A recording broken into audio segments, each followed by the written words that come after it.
Hi, it's me, Vicky Marie, and I'm here in this video to bring you how Joran van Sloot finally confessed to the murder of Natalee Holloway all those years ago in 2005. For those of you who don't know the full story, I'll just give you a little quick sort of summary of what happened.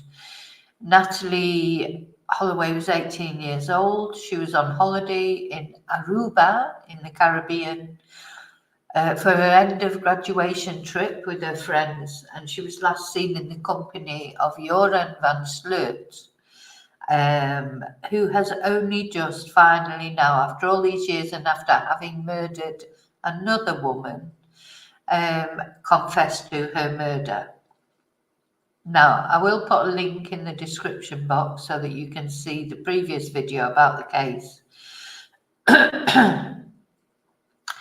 It's a resolution. In this video, we're going to hear him give his confession, and we're going to watch Natalee's mother, Beth, talk about how she feels now after all these years and this final confession. He hasn't done it for altruistic reasons, although of course he's saying that he has, that he's doing it because he's found Jesus and he feels bad. He hasn't done it for that reason. He's done it for the reason that he then tried to extort money from Natalee's mother, Beth, and he's been charged with that. So he's had a 20-year sentence for that, but it's running concurrently now with the sentence that he's already got, which is 28 years life sentence for murdering Stephanie in Peru. Now, the reason he's sort of made this confession, that this was a condition for him receiving a concurrent sentence, because otherwise, after his 28-year sentence there, for which he would still be relatively young, because he'd be 51, because he was only 18 at the time also, he would then have to serve the 20-year sentence in the Alabama state, in their prison.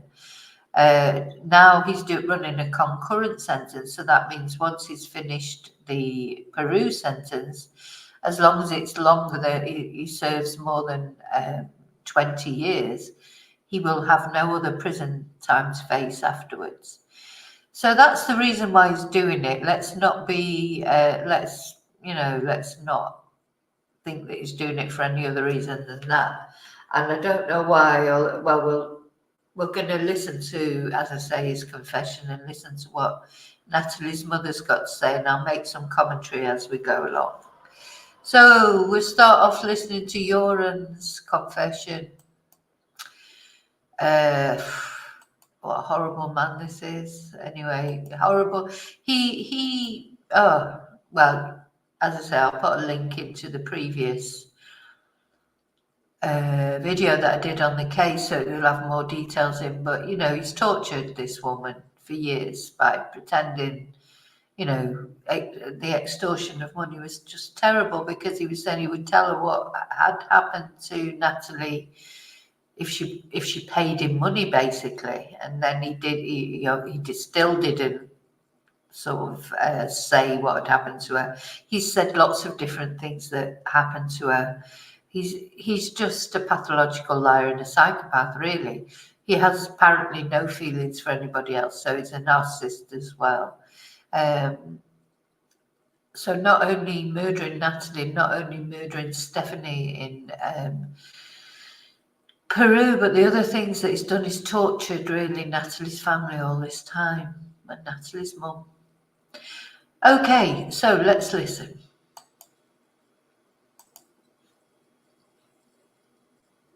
Away from our hotel, so we could walk back to our hotel, and I might still get a chance to be with her. Okay. That's what I was hoping for. Okay. So what happens? Yeah, Deepak drops me off at a place a little right of the Marriott hotel, known as the Fisherman's Huts. This place is not so far from, the next hotel is the Marriott, and the next hotel after that is another Marriott, which is a timeshare, and then it's the Holiday Inn. Um, but we walk along the beach. All right. Do Deepak and Satish get out? Come with you? What happens to them? Deepak and Satish leave. They leave. They go back to their home.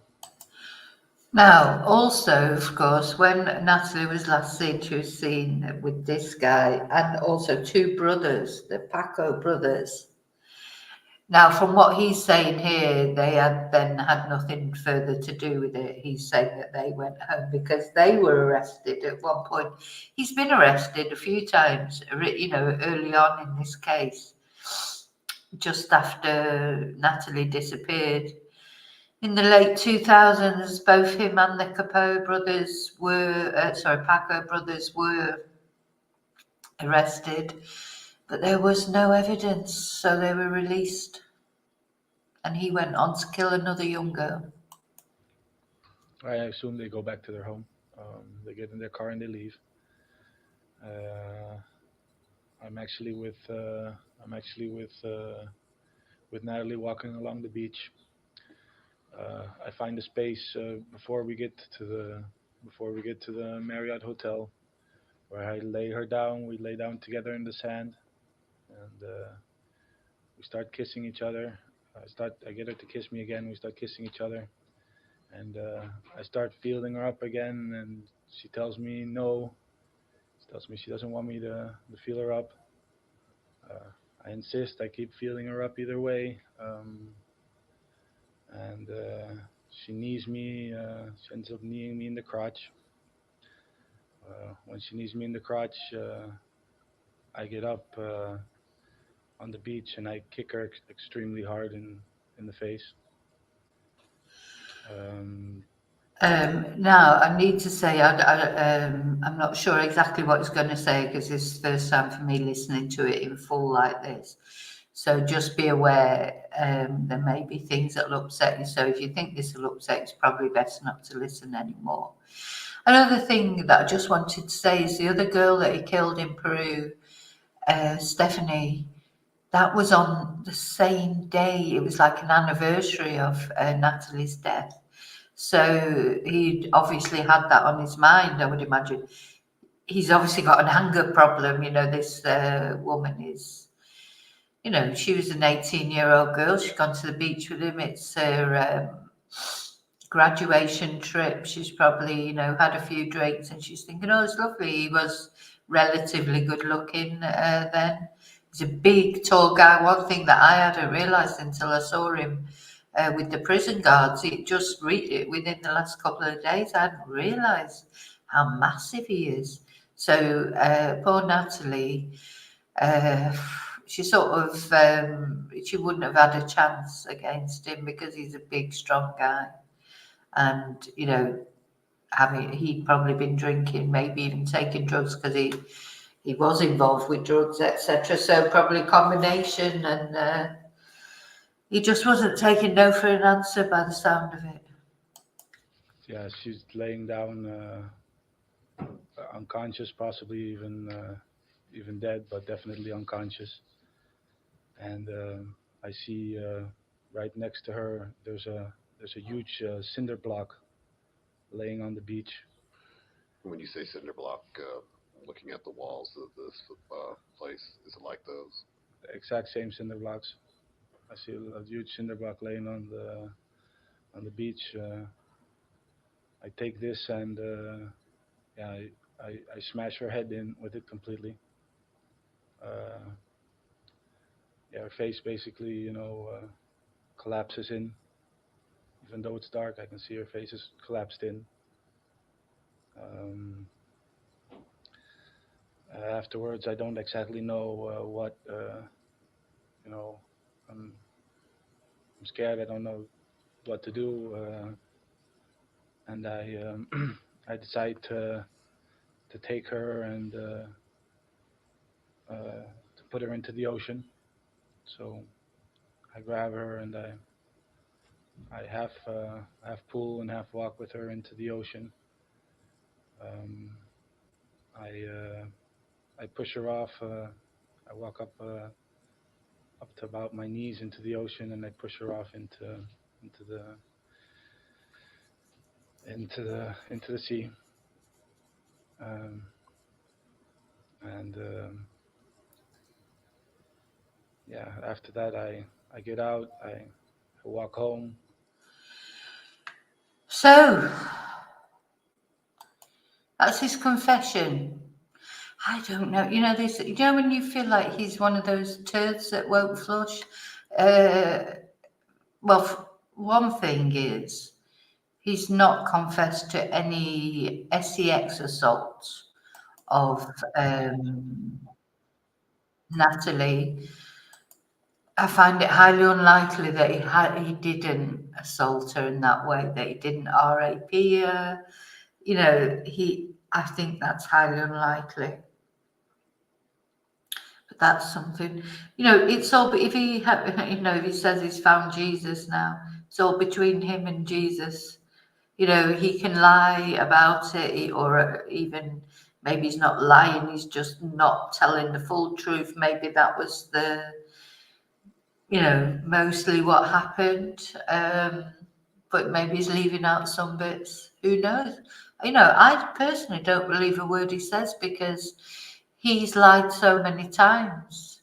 And the only reason he's saying this now, I mean, I believe he killed Natalee, but, it didn't necessarily happen like that.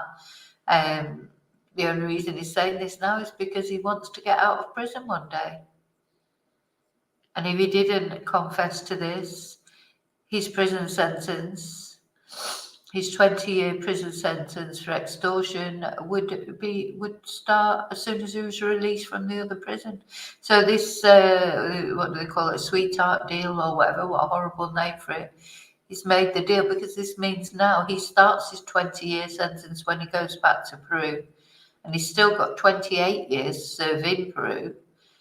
So after that, sorry, he hasn't still got 28 because he got a 28-year sentence.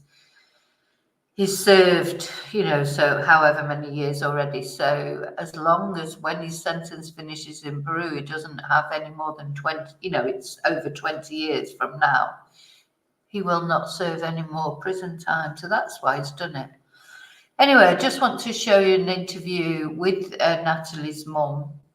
My heart breaks for Natalee.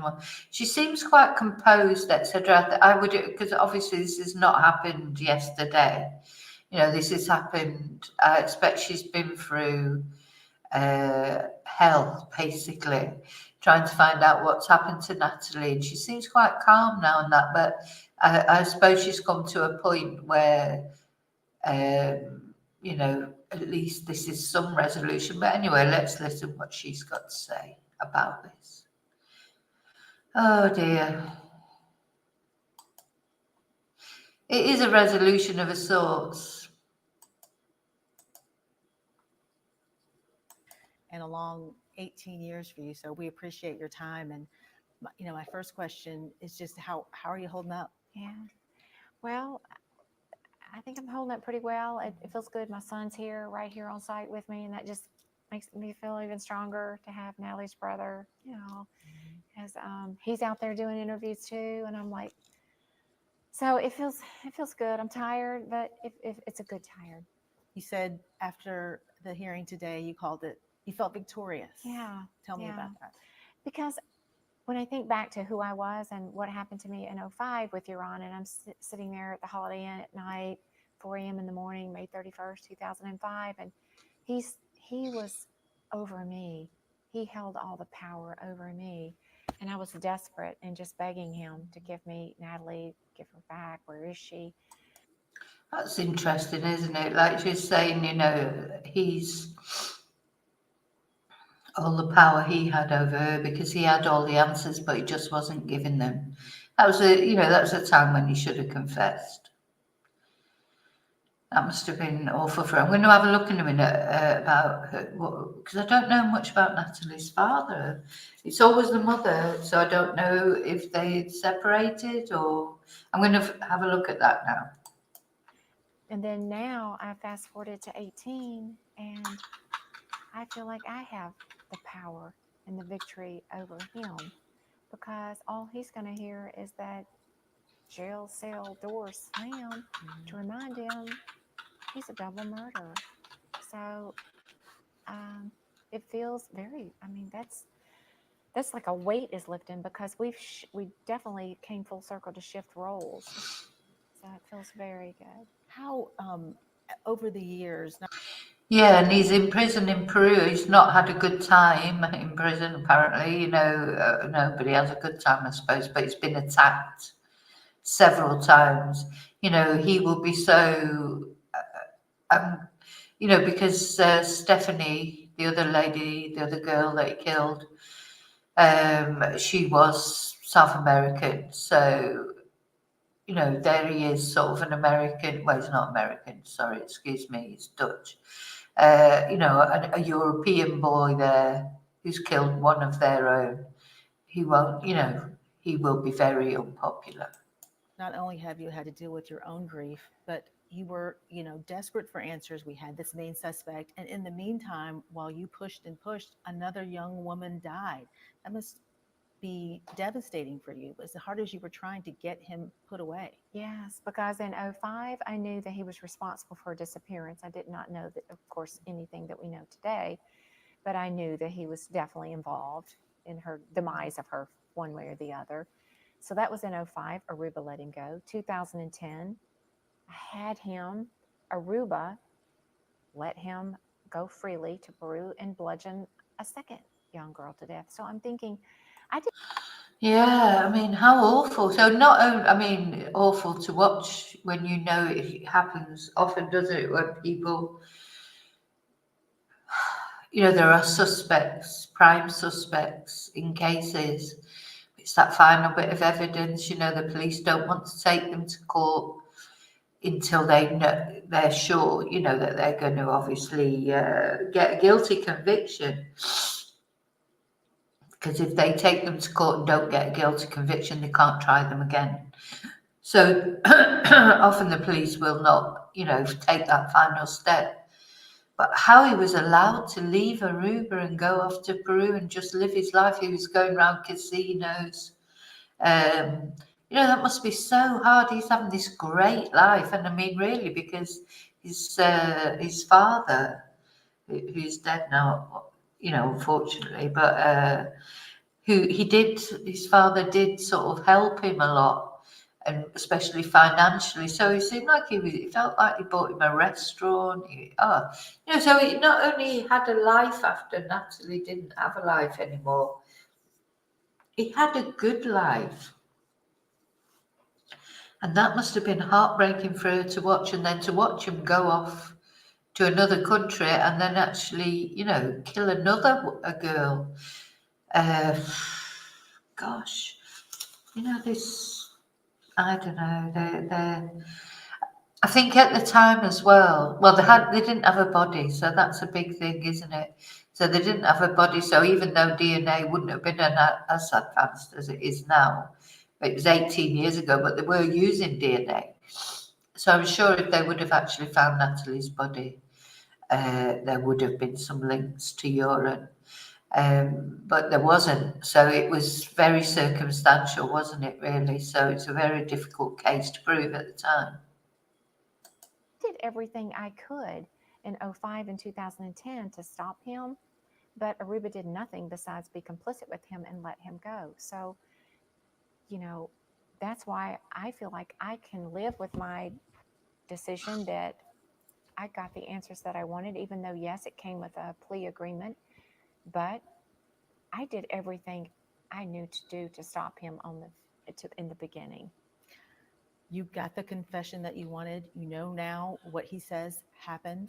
And does it give you what you thought it would all these years that you've wanted to know those questions that you wanted to have those questions answered? It gives me more than what I thought I was going to have. And I never thought about it just being over because there's been so many rabbit holes. I mean, they were just like a sea of rabbit holes, swirling theories. And I was into all of them because we didn't have anything. And I think we just began chasing these, running down these rabbit holes repeatedly. So it's nice to, it's over. It's stopped. So my nightmare is over. And I've always said that not knowing to me, since I've experienced that, is far worse and more tumultuous than the knowing, even as brutally hard as it is to your soul and heart. Yeah, it's ironic that, isn't it? Or interesting, because I always say, and I don't know, that's not happened to me. So I'm just saying what I imagine, that surely it's better to know, even though it's the worst thing, that your loved one has in fact departed this earth. But surely that's better to know than to spend 30 years wondering if they're ever going to walk through the door. And then there was somebody else said, on another crime, another family of victims.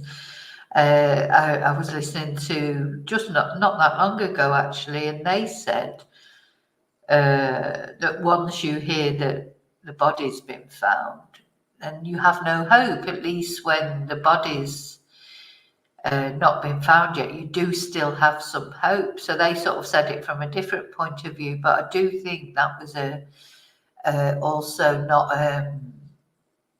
the loved one had not been missing very long.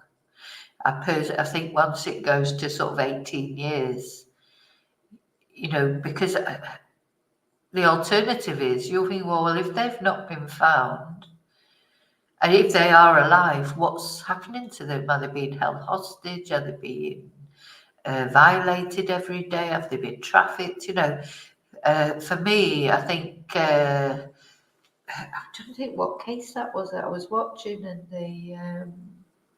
anyway, I can't remember which case it was.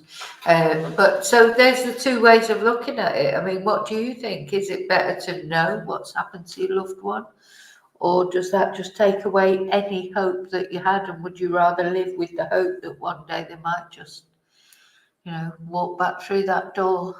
God, I hope I never have to find out. So, and as I think I've said before, these families, I don't know sometimes how they even function. Because how do you function not knowing what's happened to your loved one? When he said those words, when he described what happened, he's lied to you in the past. We know that. Yes. Do you feel truth in it?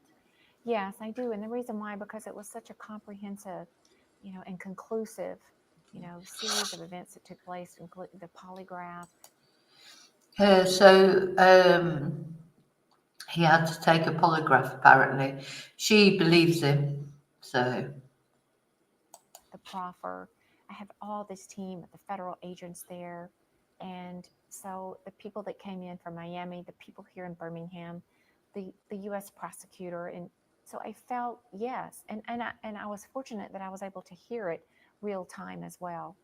And I think that is because I know the details of the story as well. So yes, very confident. I even met with the polygrapher that was able to spend time with him and obtain these results. So I feel 1,000% good and strong. I think he apologized to you and your family today too. How do you receive that? I heard it, but I feel like it's a hollow apology because I don't think of a double murderer and someone who can extort money and make a mother of a child you murdered pay you money, Yeah, he apologised. But that's all just top show. I still think, I don't know if this is, this is probably the most truth she's going to get from this guy. Probably wouldn't be helpful for her to know any other details of anything that he did to her. Would it be helpful? Did he put her in the sea and then she just got swept out to sea? I suppose it happens, I don't know. But anyway, regardless, he's confessed to a murder. He is now, a double murderer. So, although everybody knew that he was, to actually have it acknowledged by him must be a big thing. So it felt very hollow, felt very it felt scripted, but that's okay. I think all probably, especially murders, find a priest in prison. They all seem to. So I think that's kind of normal. So what do you do from here? What's next? What do I do from here? Well, I don't know yet. I thought I'd just kind of see what's on the agenda with Matt and my 2 grandchildren and kind of join life again. I feel like I put a lot of things on hold in the back burner and taken second places. So I think it's going to be nice to kind of, feel a little bit more normal in society, to know that's put to rest. And I did what I set out I'd do in 05. And I think about the people that helped me, starting with Greta, and then all the people in between, from, like I said, the FBI Miami, the FBI in Birmingham, the U.S. Attorney's Office here, and prosecutor. I mean, Lloyd Peoples and everyone, Catherine Crosby, everyone has really rallied together as a team to make this happen. And then even getting involved, George Seymour with Patriot Strategies, and his business associate, Mark. And I mean, I think of Peru, the good-hearted Peru. I mean, Dina Bellarte. I mean, so Peru, I mean, in the U.S., thank goodness we have goodwill, and they're passionate too and strong, and wanted me to. It's interesting, isn't it? I mean, I wonder if it will feel now, though, that it's at the end of it. That's been her life, really, since Natalee disappeared, has to been either to find Natalee, find out what happened to Natalee, get Jeroen van der Sloot, get him to confess, get justice for Natalee. And now it's happened. I wonder how she will feel from now. Will she get like a PTSD? Because sometimes when things are going on, you just function, don't you? Because you have to carry on. And then it's after those situations are resolved, whatever situation it is, that's when sometimes, you can have problems. I hope she doesn't. I hope she's, where who knows where she'll go from here. Like she says, she'll just spend some time with her son and her grandchildren and start to do things she said that she's put in a back burner for so long. So my heart goes out to her. To be able to have this opportunity. And so I'm grateful to Peru for giving me this opportunity. You mentioned Matt. What's this been like for him growing up kind of in the shadow of this issue? I don't really know.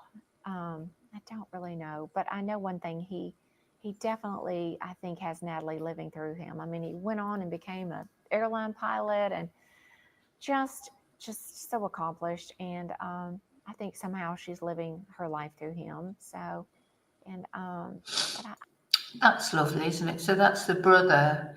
So he's gone on to be an airline pilot, because it isn't easy for that siblings of people that go missing or murdered or whatever. I know that from all the crime things that I've watched.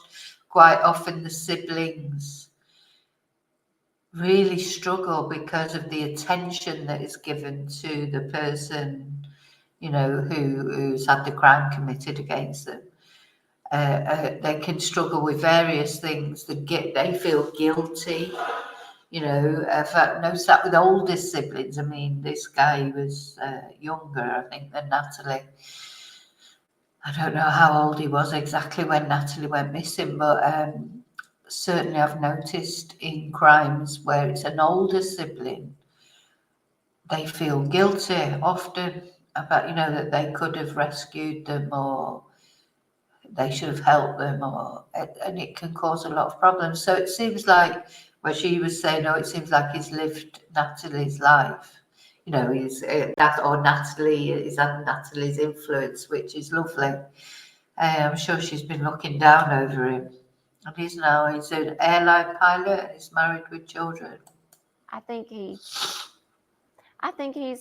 as I said, that day I saw him June 9th, I went, oh, he's going to be okay. Yeah. when he walked up those steps, I was like, I'm done. I mean, even if I hadn't have gotten to today, I felt like that was justice right there, you know. These sentences, I believe, are concurrent, right, with what he's serving in Peru. Is that correct? Yes, they So there's are. no real chance he's probably going to be back here serving time. No. Do you feel like, though, that wasn't your main goal? That was not my goal, and that should be the goal of Aruba. That was their responsibility, not mine.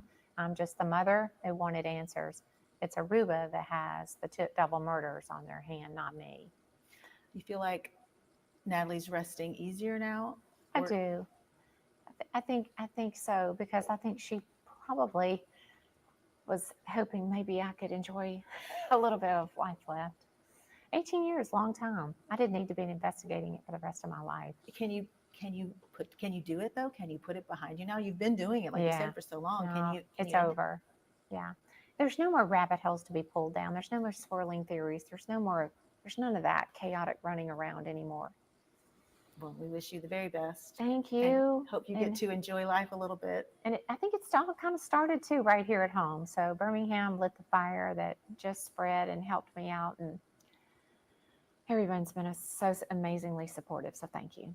Thank you. Okay. For your time Thank today. you. Well, I hope she's right, but I think it might be harder than she thinks. But I hope not. I hope that has given her peace, and that she really, really, truly can carry on with her life. Because her life has been on hold for sort of 15, 18 years or however long. Now I found a little bit about her father. Let's have a look. So if I share this with you. Yeah, because you never really hear anything about her father. So here he is, Dave Holloway. He released a statement after the hearing stating that he's been asked what he would consider justice for his daughter to look like. Oh, your content is not available in your region. God, drives me mad. Let's see, read the Daily Mail.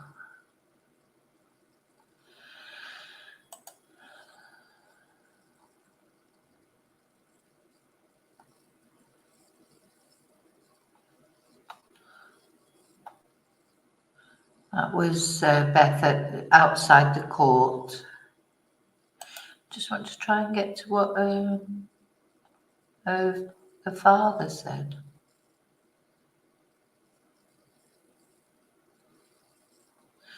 It's because, oh God, why is this jumping up and down?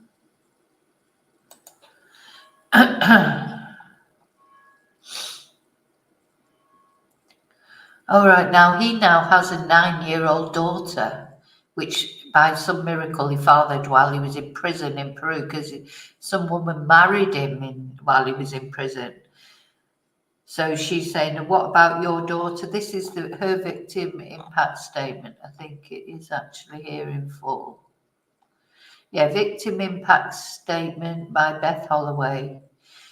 During for 18 years, you have denied killing my daughter Natalee. Your lies and manipulation, taunting us with fake news interviews and wild stories of what happened to her. Sorry, I'm getting quite emotional. Have caused indescribable pain and harm to my family and me. The grief I feel lives way down deep in my soul. Now, in the course of being sentenced for attempting to sell me her bodily remains, you have finally admitted that you in fact murdered her. Natalee would be 36 years old now. I think about what kind of doctor she would have become. She would be married, have children, my grandchildren. But you destroyed all this. You terminated her potential, her dreams and her possibilities when you bludgeoned her to death in 2005. You took away my son's big sister. You changed the course of our lives and then turned them upside down. You are a murderer. Remember that. Every time that jail door slams shut, you are a killer. You didn't get what you wanted from Natalee. sexual satisfaction, so you brutally killed her. You didn't get what you wanted, so you killed her. I have wondered over the years about the grief your mother has experienced. I've thought about how you destroyed her life, your brothers, your grandmothers, and everyone's around you. And what about your daughter? Imagine one day you get a call that your daughter has vanished, and then you find out years later that a big bully who forced himself on her didn't get what he wanted, so he violently murdered her. Imagine that. I've wondered if the stress you caused your father, Paulus, contributed to his heart attack and sudden death. His father had a heart attack at the age of 51 while he was playing tennis. You are to blame for all their suffering. And you are the one thing no one in Aruba wants to be, the black mark. Extreme emotional loss and pain can't really be comprehended by those who haven't lived a devastating tragedy like ours. And I have also suffered great professional and financial loss. When you killed Natalee, I lived in Aruba trying to find her, and I lost my teaching license and my tenure. Oh, I had to go back to school to get my license reinstated, and then had to work harder to get my tenure reinstated. Let's just have a look at the photos. To get my tenure back. Oh.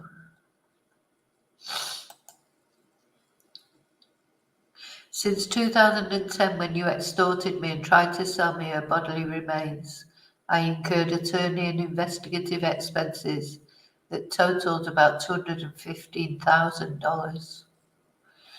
Your life was pretty much over in 2010 when you extorted me and then killed another young woman in Peru, 5 years to the day after you killed Natalee. Even though you have finally confessed and it has been confirmed that you killed my daughter, you can't be tried here for her murder. I implore this court to give you the maximum sentence for wire fraud and extortion and demand you make financial restitution. Joran, while you're living your life in prison until you're an old man, I'll live the rest of my life with wonderful memories of a beautiful young lady who had her whole life in front of her. Natalee will be 18 forever in my heart. She was smart and so accomplished, and I have no doubt she would have made all her dreams come true. She had real hope. The hope that filled her heart fills mine, and I will wake up every day remembering who she was. Gosh. This is the letter that she sent to the judge, asking for the maximum sentence.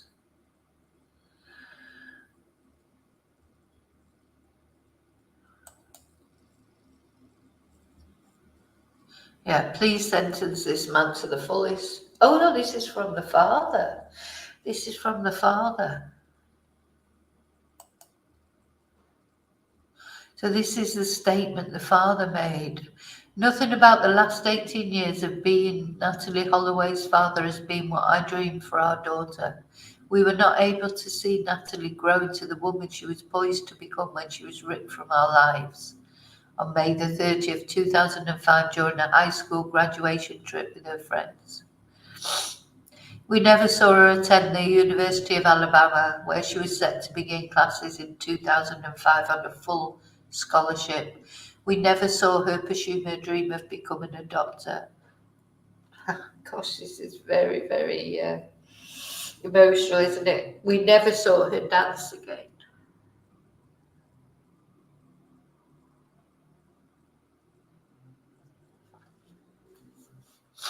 We never saw Natalee celebrate another birthday or Christmas, walk down the aisle as a bride or rock her newborn. We were robbed of a promising future together with our beautiful, talented Natalee. And now we know who took that future from us. The man who will be standing before you for sentencing on October the 18th, 2023, who has confessed to murdering our daughter. For almost 2 decades, this man has deprived us of the basic truth of what happened to Natalee. We now know that he killed her intentionally because she dared to stand up for her own body and defended herself against his unwanted sexual advances. Protecting himself, enraged and aggressive predator to the point of murder. He murdered Natalee and then tortured and extorted those who loved her most. Despite everything that he has done to us, he is not sorry for what he did. He expresses no remorse, regret, or even compassion for committing the horrific crime that violently ended Natalee's life and irreparably changed the trajectory of all ours. He's evil personified. Having seen and heard him confess to the brutal murder of our daughter, I believe him. And they believe him. He does go into great detail, doesn't he? So maybe it is true. I just don't know something about this guy. I just don't think it's the end of it. We are satisfied that our daughter died at his hands and that he acted alone. Questions will forever remain about the extent to which others participated in depriving us of the opportunity to return Natalee's remains to Alabama. But for the tenacity of the United States Attorney's Office, the FBI, and other federal agencies who relentlessly pursued justice for Natalee, we would not be here today. We are forever grateful for their professionalism, dedication, and perseverance. Please sentence this man to the fullest extent of the law. Today marks some legal accountability, but we are convinced that a higher power will pronounce the ultimate judgment on this defendant and anyone else who helped him prevent us from bringing Natalee home. Gosh. So here's this Stephanie, the other poor girl that lost her life on his hands in 2010, exactly 5 years to the day that Natalee died. And here he is, and gosh, look at the size of him. I never realised how big he was.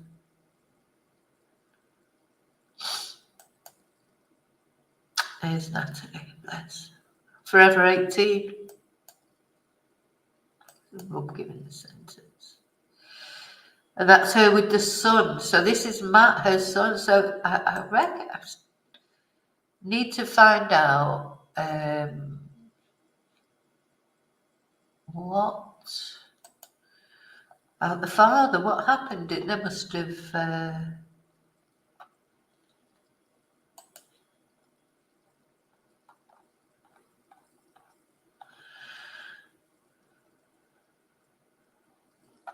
What happened to the father? Why is he not?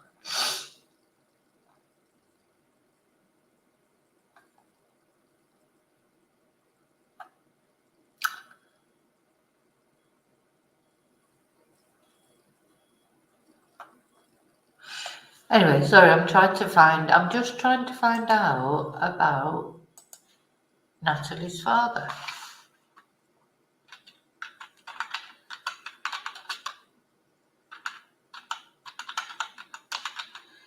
So it's funny, isn't it? Because this quite often happens.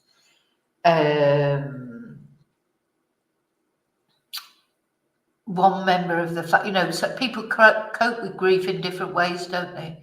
So some people, like Natalee's mum, Beth, she's been very vocal over the years, and like she's running here, there, and everywhere, trying. That's been her way of coping. What makes me worry a little bit now. If as everything, she's probably been almost living on adrenaline and been driven by this desire to find out exactly what happened to her. Now it's like, it will be difficult. It will be difficult to wake. And hopefully, it'll be a good, it'd be a good thing that she'll wake up and think, "Oh, thank God, I don't have to face all that again." Or will she feel a little bit empty? But then some other people, deal with things in a different way. You know, well, some people just go within themselves, might turn to alcohol, they might turn to drugs, or they don't want to be in the limelight. Everybody's different, aren't they? So let's see about a divorce.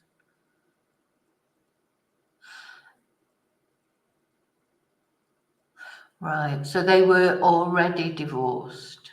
So they got, it says here they married in 1986, and then they had, oh no, they had Natalee in 1986. They divorced in 1993. Gosh, so she'd been a single parent for quite a long time. Ah, right, that's Natalee's father. Ah, I see. And then she married again after that. Oh, and then in 2007, Natalee's stepfather filed for divorce from Beth, which is, that will have been difficult for him. Yeah. So she was divorced from Natalee's father, quite a little bit before Natalee even went missing. They divorced in 1993 and Natalee went missing in 2005. And then her stepfather, Natalee's stepfather and her mother separated 2 years or divorced 2 years after she went missing. So apparently Dave Holloway, Natalee's father, is an insurance agent in Meriden, Mississippi. I do think that must be quite difficult as well when parents are estranged. Let's see. I wonder if I can find his apology.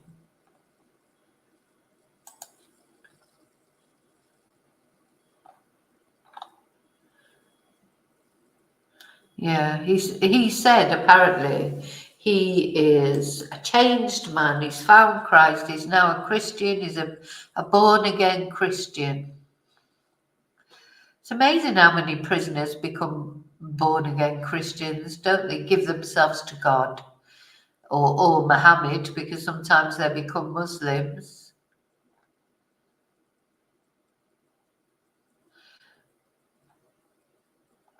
Yeah. So it says her sister was there. Caitlin is the daughter. All right, so Caitlin is Natalee's stepsister. She's the daughter of Natalee's father, David, and his second wife. And she sat facing her sister's killer for the first time in court on Wednesday. And she said, I know he will be in my nightmares tonight. And when he said he'd found God, etc., she felt sick. And she doesn't believe him anyway. So she was only 2.5 years old when Natalee. So she's been deprived of her big sister. She was 2.5 years old when Natalee went missing. Gosh. Yeah. I'll show you some pictures actually. Let's go on here. Sorry, I should have been showing you that.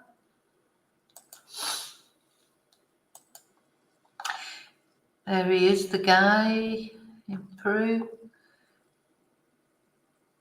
This is Beth. Now, this is a picture of Caitlin. She was 2.5. There she is, the little toddler there with Natalee. Not sure who the other little girl is, if that's another stepsister, and that's a brother. Yeah. So, yeah, he did apologise and he said something along the lines, he gave himself to God and that he's a Christian and a changed man. For now. Because, he's just doing what he thinks is necessary. I just feel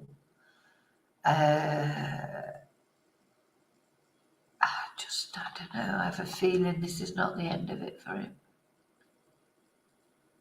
See what this video is.